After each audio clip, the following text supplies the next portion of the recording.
We never weak until the final side. Welcome back, Tiger fans, to another episode of Behind Frenemy Lines, where we get an opposition supporter on each week to talk about the upcoming game. We've got Freo this week in gather-round in Adelaide, which I don't think we've played there against the Dockers before. But we have Drewzy on tonight from Freo Faithful. Welcome, Drewzy. How are you, mate? Thanks for having me, Chris. I'm doing well, coming off back-to-back wins, so feeling good. Heading into gather-round. Weird fixture. I wouldn't know what that feels like. Yes. No, very, very weird fixture out there. But no, you did have a very good win against the Bulldogs. You must have been pretty impressed with that. Yeah, it was good to beat a decent side, and your former superstar, Shea Bolton, really burst onto the scene for us in that game. Nearly took an absolute screamer on Roy Lobb's head. But yeah, he really showed us what he was doing. But yeah, our midfield got back to its best against the Doggies, the pressure around the contest. And yeah, our forwards got the rewards on the scoreboard. We had a massive second quarter and really sort of grabbed the lead from there and held on. So it was a really good win. Yeah, look, like in Shea Bolton, we do miss him dearly. And straight off the bat, I'll be bitterly disappointed if any Richmond supporter boos him. Zero need for it. He left for family reasons, and he should be lauded and applauded for having his time at the footy club, and we always wish him all the best. But he did look good. He looked dangerous. He scares me this weekend because I don't think we've got a matchup. Yeah, I wonder if he kicks a goal, does he celebrate? Does he play it down? I do like the respect when former players go to their old teams and don't celebrate, but we'll see. Yeah, he's coming into good form. He had a bit of an injury interrupted preseason, so he's bouncing back now, and we're seeing the Shea that you guys got to appreciate for so long.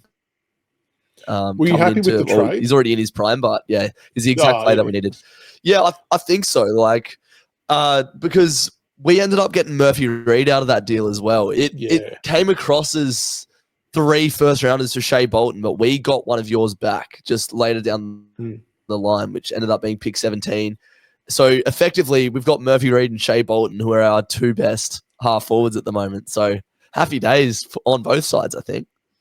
Tell you what, Murphy Reid's been ultra impressive. That game, I think it was in Geelong where he kicked 4 goals or 3 goals in a quarter in about 4 minutes, really.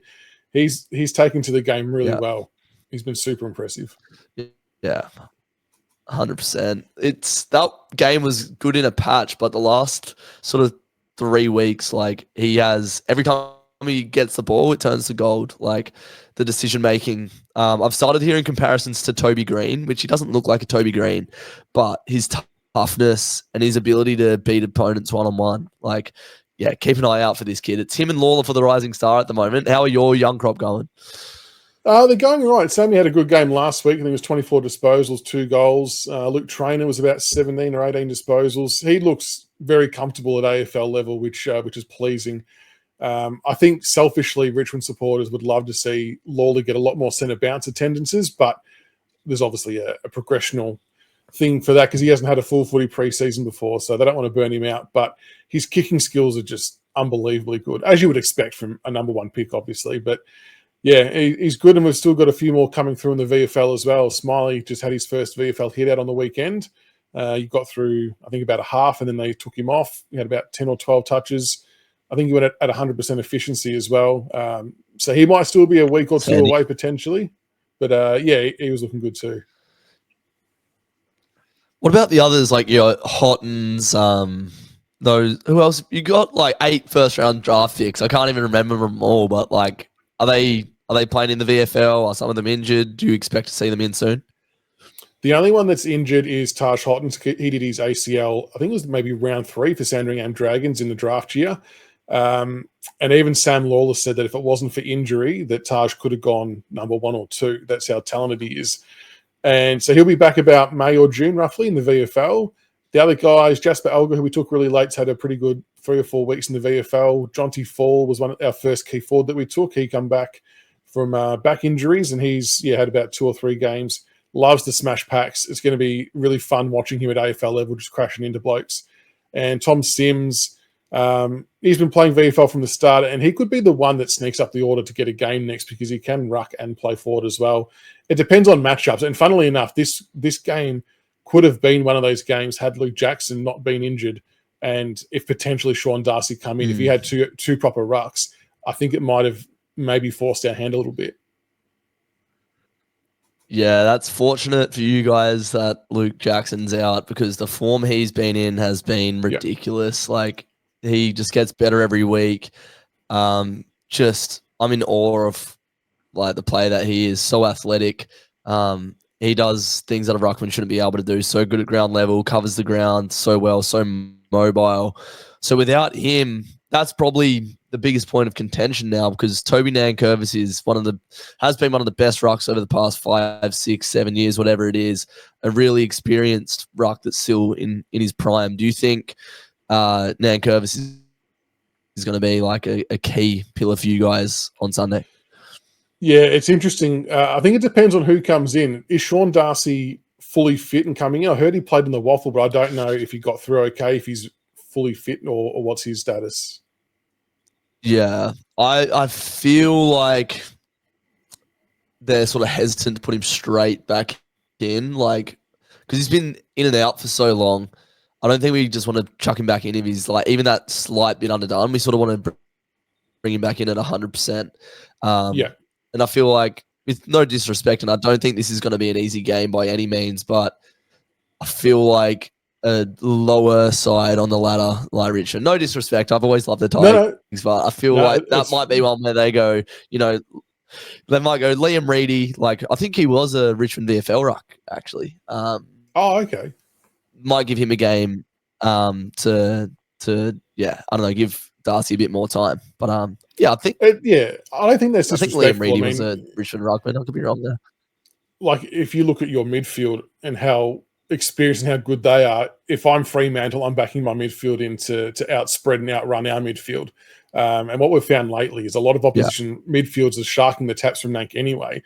But even if Sean Darcy did play and he was underdone, I think the common vibe with Richmond people is we reckon Nank's going to would work him into the ground just if he's not fully fit. And I don't know much about Liam Reedy, but if he comes in, Nank has to try and seize the moment to take control of the game in some way, shape, or form. The problem is I don't know if our mids will be up to the same level, because your mids are very good. Like, Caleb Sarong had about 38 last week. Brayshaw's a jet. So just because Nank might dominate the hit out perspective or around the ground doesn't always equate to getting clearances, unfortunately. Yeah, I just fact checked myself. Liam Reedy didn't play for Richmond. He played for Frankston. But our midfield really has come into its own in the last, in that Bulldogs game particularly. Caleb Sarong had his highest ever rated game. Which is crazy. Like, we've seen him play some freakish games over the years. 38 clearances, 38 disposals, 15 clearances, and Andy Brayshaw played one of the best games I've ever seen him play as well. So they're in real top form. Hayden Young's coming back into the side this week as well, and he's probably the best out of a lot of them. He can have another week off if he wants. He doesn't have to rush back in. He can take it easy, Hayden. Jesus. What have you made of his move to the midfield? Oh, it's been incredible. Like, we sort of have lacked, since he's been injured, that burst from stoppage player that can really damage in the front half. Like, Sarong does his best work around stoppages. Brayshaw does his best work around the ground with his hard running and the pressure that he brings and turning defense into attack. Loves an intercept sort of gets the handball chains going. But Hayden Young's that player that drifts forward and really picks teams apart with that left shoe that he has. So he's a jet. Can't wait to see him back out there. I just would have loved to have Luke Jackson, Sam Darcy, and Hayden Young all come in at the same time to see what our best strength team looks like. But yeah, Hayden Young back in's handy. Nathan O'Driscoll goes out. He's been in really good form. That's one that really sucks to see, because he's been playing career best footy. So he's out. Corey Wagner's out. So there will be some magnets shuffled around this week. What about you guys? How are you looking coming into this game? I read various rumours today that Camden McIntosh might have a foot complaint. I haven't seen anything official from the club, but he's probably been acting as our tag or shutdown player for parts of games, not for all game, which is a little bit weird. But the big contentious one's Noah Bolter. So his suspension's ended. He's now available for selection. The big question is, will the club pick him to play obviously there's a train of thought that do they wait until the hearings happened? My train of thought is he hasn't played a game of footy at all in any capacity for 6 weeks. And whilst he's been training and training really well and really hard, there's one thing to be training fit and there's another thing to be match fit. And he's about 5 weeks behind everyone else in the competition from being match fit and match hardened. And it's interesting because we're not playing to make finals this year. Realistically, we're not going to be that good. So I really don't know which way Uze's going to go. He mentioned the word selection integrity in his press conference. Maybe my interpretation of integrity differs to his, but I wouldn't pick him personally. But if Camden McIntosh is out and they do want to go with Bolter, that will be the only real change. I don't think anyone else was injured, which was good. How did you guys go against Brisbane? Because I was sort of watching bits and pieces of it at the pub, and every time I looked up, it was like, oh, there's another good moment from a young player, but you sort of were, a few kicks behind all day. But like, you guys have been a lot better than people thought you were going to be this year. I know you had a tough loss in Adelaide, but that win against Carlton, you're sort of competing better than I thought. Yeah, the Carlton win was just good to get the monkey off the back because we were a chance to go a long way without winning a game. The Brisbane game was good. They're obviously an exceptional side and they put us to the sword pretty early. In the second quarter in particular, they were just running rampant through the middle. Their midfield's ridiculous and just their experience and class shone. And to be fair, they probably took the foot off late in the third and the fourth quarter. But what was good to see was our young kids didn't drop their heads at the scoreline. Like we were 51 points down in the third quarter and then outscored them 7-3. So that was really impressive because the week prior against St Kilda, in a similar situation, we rolled over and they doubled the margin, which is what you don't want to see. Like we don't go into games expecting to win, as awful as that sounds. That's just the reality of where we're at. But what we do expect is to see effort and intensity for 4 quarters. And when you do that, teams might get pushed some weeks. You might jag a win here and there if you get lucky. But yeah, it's just all about the effort and intensity. And like you said, the young kids showing something is pretty much what we're holding on to each week at the moment. Yeah, you got to bring that effort and intensity for 4 quarters. That's what I've really realized with our poor start. Like, that's got to be a prerequisite if you're going to win any game of footy. And that's what the Tigers of old were so great at, was just bringing that heat for 4 quarters. And that's what your premierships are sort of built off the back of. Is there any confidence from your end that you're going to get up, or if there's any area of the ground that you think you might have the upper hand on us? Weirdly enough, on our Monday night live show, all three of us tipped Richmond, and we don't usually do that. We're usually pretty blunt. It's just because it's in Adelaide that we're like, oh, maybe we might be a sneaky chance. Who knows? But Freo is seriously, I thought, a top 4 contender this year. I know your first couple of games might not have reflected that, but I think you're going to get back on the horse really quick. Our biggest concern with you is the midfield. I think we're going to get obliterated there, and that could spell the end of the game. Our defense holds up really well, despite what some of the score lines say. Ben Miller's actually defending really well. Nathan Broad defends well. It's largely because our midfield haven't been working hard both ways, and there's just been easy inside 50 from the oppo midfielders. And I don't think many defenders could stop some of the entries we give up. So I think, yeah, our best hope is to try and curb your influence and restrict the score that way. But the counterpoint is your midfield might smash us that much that you might get too many inside 50s that it won't matter. Up forward for us, my concern with your back line is if we let Luke Ryan just do as he pleases and sit back and get those chip kicks across to switch out of defence. We've got to make him accountable. Maybe it could be like a Harry Armstrong job or Jacob Bauer if he plays, or Jacob Blight. Yeah, we have to try and be smart there too, because otherwise he will just set everything up and we won't touch the ball for, when it's moved out of the back line. There's so many young names there, man. Like, I know Harry Armstrong, like Jacob Blight, Bauer, or like, these are names that I haven't seen play that much footy, if at all. Like, neither have we. So So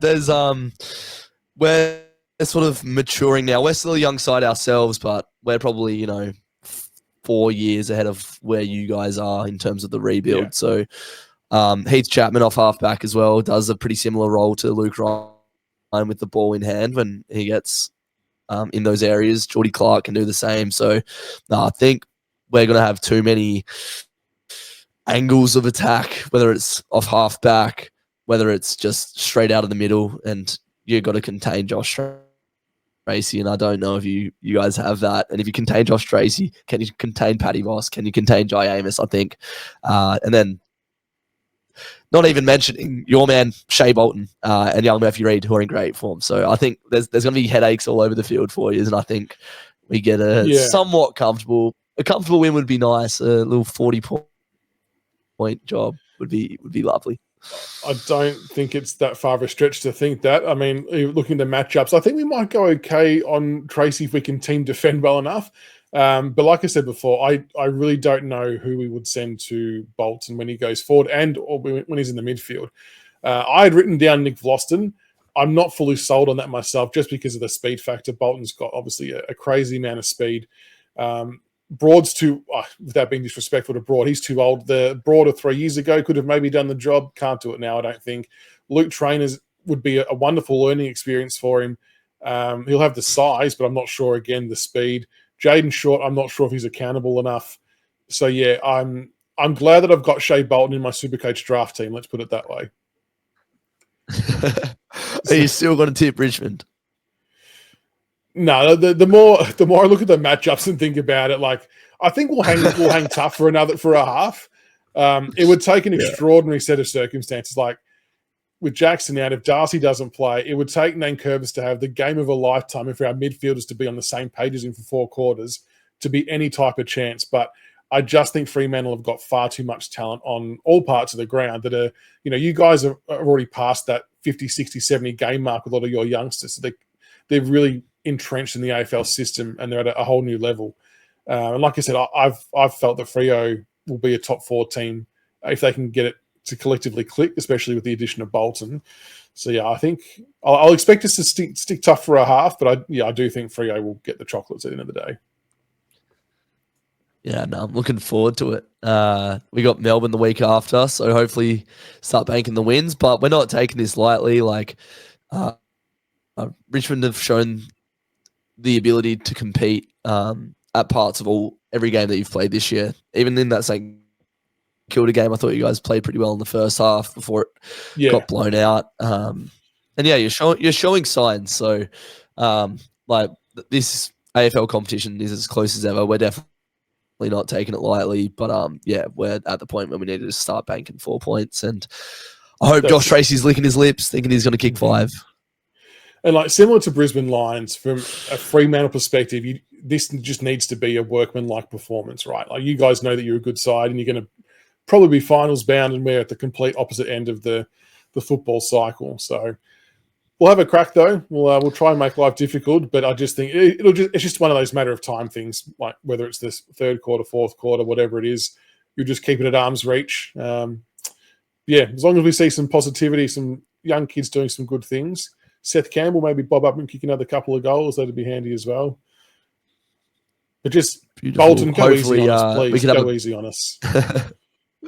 Maybe a little backflip off at gather-round. Frederick versus Seth Campbell. See who can do the most backflips in succession. It might be the only thing. I want to ask you a question. That's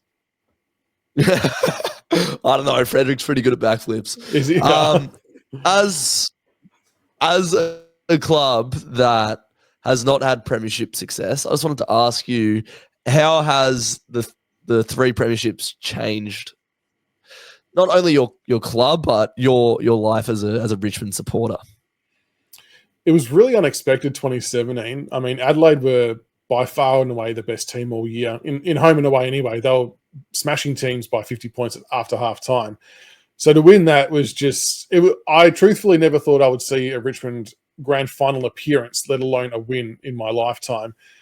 So it was just an amazing day, an amazing feeling. And when you compare to where we are right now, if we didn't win those 3 premierships, how we are tracking right now would feel a whole lot different, because you can kind of reflect back to not long ago where we were good, and you can understand it's a bit of a cycle. You've got to drop off at some point, you rebuild and go again. But if we were heading towards the 40-year mark without a flag, then this becomes a bit more difficult to take and understand. So it's been, I think it keeps things in perspective a bit. And the other thing it's made me realise too is they're hard to win. Like, I know that seems like a Captain Obvious statement, but the back-to-back one in particular, you look at Collingwood won one recently, didn't get anywhere near back-to-back. Geelong haven't. West Coast didn't like it. It's really hard to do, and I think I get a greater appreciation of how hard it was to win that 2021 up in Queensland. It is. Ultimately, you end up spending a shitload of money on merchandise, right? That is that's the bottom line. You buy frames, you buy hats, everything that you don't even think you need to own. You just buy shit. That's what it's all about as a supporter. So save your pennies because you'll be there soon. Depleted at the end of September. Then, yeah, I hope so. I hope so. Yeah. Did Bolton get 3 for you guys, or was he only a part of a couple? I think he got all. I'm sure he was 3. He was at least 2. He's a 2-time premiership. So he didn't play 17. 2019 and 2020. There you go. Well, hopefully he can get a 3rd and maybe a 4th and a 5th. Yeah, he'll send you in the right direction, that's for sure. No worries, mate. Thank you for jumping on behind Frenemy lines. Good fun to have you on, and may the best team win, although I do think you will walk away a much happier person than I will on Sunday. It's a shame you can't go, being in Adelaide, but yeah, it'd be weird watching both teams run around in a state that neither of us live in. Strange picture. But yeah, that should be fun. Cheers, mate. Guys, thank you.